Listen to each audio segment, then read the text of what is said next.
Kinawawa ni Joel Embiid, si Karl Anthony Towns, Steph Curry at Edwards. Pinahirapan sa new sked. Nagtaka yung mga fans dito kay Towns sa laro laban sa Philadelphia dahil sa loob ng 16 minutes lang ng laro, meron na siyang 10 points at 6 rebounds. 2 out of 4 pa siya mula sa field. Nagtaka sila doon dahil inubos ni Towns yung fouls niya within 16 minutes. Napakabihira yun para sa isang starting center. Na-bench din si Towns dahil sa foul trouble. Ginamitan ba naman ni Embiid ng pinagbabawal na teknik? May bago na namang memes na gagamitin laban dito kay Towns. Nung second quarter kasi, nag-alangan yung bagsak niya sa open mic na naka-record yung sinabi ni Towns na literal na translation, bimbangin daw siya. Pinapatayo na siya noon ni Josh Hart, mukhang hindi lang na-injured si Towns. Nilamon siya ng buhay ni Embiid. Bumalik na yung dating laruan ni Embiid. Mahigit 25 points siya sa first half na ang bantay niya si Towns na foul baiting pa niya.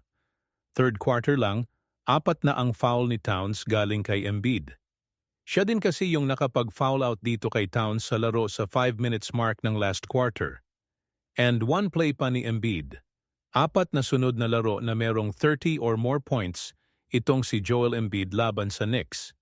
Meron siyang 38 points, 11 rebounds, 5 assists, 9 out of 12 mula sa free throw. Nakakatalo na ulit si Joey Embiid eh. Nung mga nakaraan naman nagkaroon ng mga trade rumors kay Towns after ng talo sa Dallas. Parang wala din sa sarili si Towns nung mga nakaraang laro.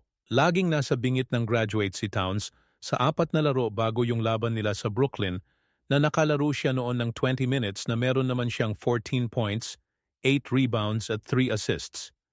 Kaso nung tinambakan ng Knicks itong Brooklyn.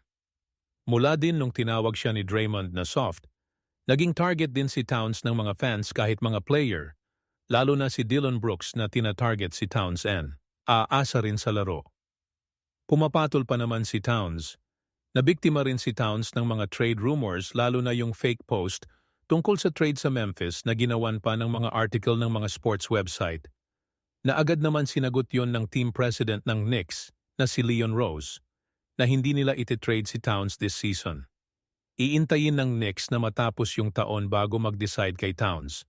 Kaso yung mga fans ng Knicks mukhang ayaw na kay Towns at sila yung gumagawa ng trade rumors tungkol sa kanya.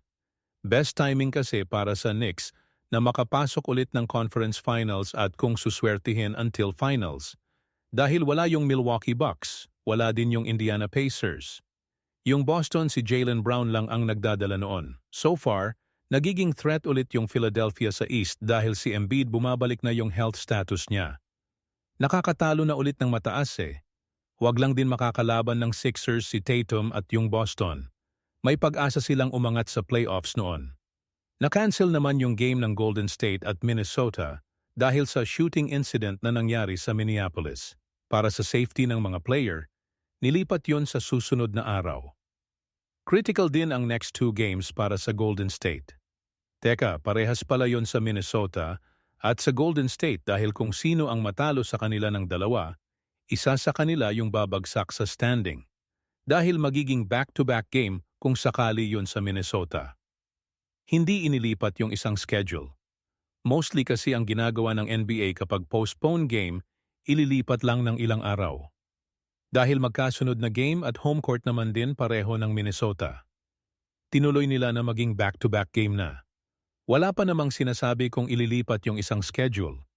Hindi rin naman minamaliit na Minnesota yung Golden State dahil nawala si Butler dahil nga sa injury sa tuhod.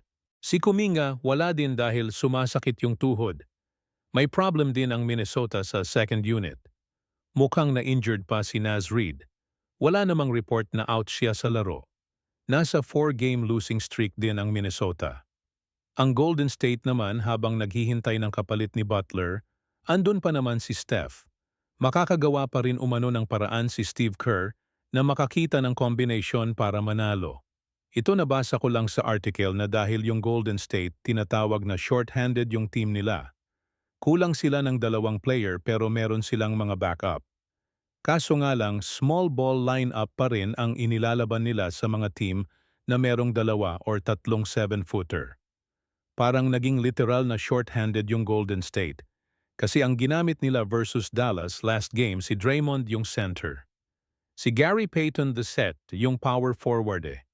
Ang Dallas naman kahit wala doon si AD at si Daniel Gafford, meron pa rin naman sila doong franchise player na si Porzingis tapos si Luka. Based kasi sa schedule at standing, kapag nakuha ng Minnesota yung 2 games kontra Golden State, didikit sila sa Rockets at sa Denver Nuggets kung magiging split din ang 2 games ng dalawang team. Kapag naman Warriors ang nakakuha ng 2 games, didikit sila sa number 6 dahil sa 27 wins.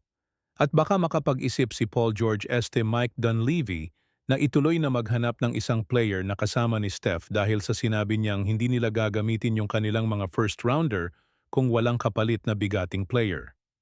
Ampwa once fast.